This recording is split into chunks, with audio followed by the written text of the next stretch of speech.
Hair line part అనేది చాలా ముఖ్యమైన ఘట్టం అండి. ఎందుకంటే మనకి ఎవరికైనా సరే మనం ముందుకు వెళ్ళినప్పుడు మొదటగా కనిపించేది అంటే మన మొహం, హెయిర్ లైన్.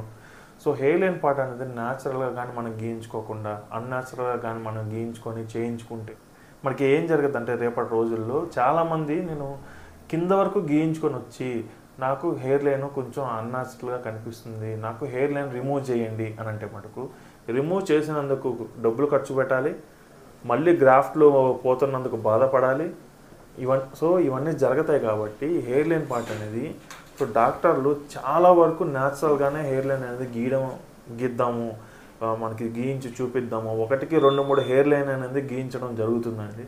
వాటిల్లో బెస్ట్గా అనేది ఏంటి అనేది మనం ముందుగానే మనం ఇంట్లో మనం చెక్ చేసుకోవాలా, మనకి ఎక్కడ దాకా హెయిర్ లైన్ కావాలి ఏంటి అనేది. మళ్ళీ డాక్టర్లు కూడా మనకి గీస్తారు కాబట్టి మంచిగా గీస్తారు కాబట్టి వాళ్ళు కూడా మనకి సజెషన్ అనేది చేస్తారండి. ఎంతవరకు హెయిర్ లైన్ ఉంటే బెటరు, మన ఫ్యూచర్లో కూడా ఆలోచించి మనకు చెప్తారు. కొంతవరకు హెయిర్ లైన్ ఉంటే బెటరు, జిగ్జాగ్గా కావాలా, లేదంటే మనకి ఎం షేప్లో కావాలా, యూ షేప్లో కావాలి, ఎలాంటి షేప్లో కావాలన్నా మనం అడిగితే డాక్టర్స్ అలానే పెట్టడం జరుగుతుంది. కానీ ఏంటంటే దానికి కొలత ఉంటుందండి. ప్రతి ఒక్క హెడ్కి ఈ షేప్ అనేది బాగుంటుంది, ఈ షేప్ అనేది బాగుండదు అనేది కూడా మనకి చెప్పడం జరుగుతుంది. రెండో విషయం ఏంటంటే హెయిర్ లైన్ అనేది చాలా ముఖ్యమైన ఘట్టం కాబట్టి మనం కాంప్రమైజ్ అవ్వాల్సి వస్తుంది. ఎందుకంటే అల్లు అర్జున్కి ఇక్కడ దాకా ఉంటుంది, ఎందుకంటే అతని జీన్స్ వేరు, వాళ్ళ ఫాదర్కి కూడా అలానే ఉంటుంది.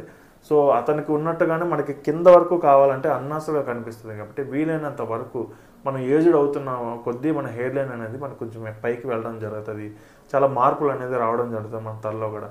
సో న్యాచురల్ హెయిర్ లైన్ గీయడానికి మనం చూసుకోవాలండి. సో తన విషయంలో వచ్చేసి హెయిర్ లైన్ అయితే చాలా న్యాచురల్గా గీశారు, కానీ చాలా వరకు అనేది ఆశ ఉంది, కింద వరకు గీపించుకుంటే బెటర్ ఉంటుంది. సో డాక్టర్స్ అయితే చెప్పడం జరిగింది కింద వరకు గీస్తే ఏమవుతుందని చెప్పారు. ఏం చెప్పారు? ఉండదు, ప్లస్ రేపటి ఫ్యూచర్లో ఏమైనా ప్రాబ్లం వస్తుంది, మళ్ళీ తీయించుకోవాల్సి వస్తే ఇబ్బంది అవుతుందని చెప్పేసి ప్రీవియస్ వీడియో చూపించాను. సో మ్యాక్సిమం అయితే నీకు నచ్చినట్లుగానే ఉంది కదా? ఇప్పుడు నాకు నచ్చినట్టుగానే ఉంది, సాటిస్ఫైగా. సో 2-3 సార్లు అయితే మనం తుడిపేసి మళ్ళీ గీయడం జరిగింది. కింద దాకా గీస్తే మేడం వద్దన్నారు, బాగుండదు, రేపు ఫ్యూచర్లో ఇబ్బంది అవుతుంది, మళ్ళీ పీకించాల్సి వస్తుంది. సో మ్యాక్సిమం అయితే లెంత్ వైజ్ అనేది కూడా చాలా బాగా బెటర్గా గీసి సో న్యాచురల్గా ఉండేటట్టు అయితే గీయడం జరిగిందండి. So hair line part. So density wise కూడా డాక్టర్స్ అనేది చాలా శ్రద్ధగా చేయడం జరుగుతుందండి. సర్జరీ అనేది డెన్సిటీ కూడా చాలా మ్యాచ్డ్గా ఉంటుంది. సో లుక్ వైజ్ కానీ డెన్సిటీ వైజ్ కానీ సర్జరీ అంటే బాగా చేస్తారు కాబట్టి సో మంచిగా అనేది మన రిజల్ట్ అయితే మనం ఎక్స్పెక్ట్ చేయొచ్చండి. సో ఇతని విషయంలో అయితే ఇదే అండి. సో నా హెయిర్ లైన్కి అయితే చాలా కష్టపడ్డాం, 2-3 సార్లు గీయించి మళ్ళీ బెటర్ హెయిర్ లైన్ అయితే గీయడం జరిగింది. సో జిగ్జాగ్ ప్యాటర్న్లో సింగిల్ ఫాలికల్ అనేది హెయిర్ లైన్గా పెట్టడం జరుగుతుంది కాబట్టి సో మంచి న్యాచురల్ లుక్ అయితే కంపల్సరీగా అయితే వస్తుంది. సో మనం వెయిట్ చేద్దాం ఆ రిజల్ట్ వచ్చేంత వరకు. సో థ్యాంక్ యూ అండి, thank you for support and signing off. Bye అండి.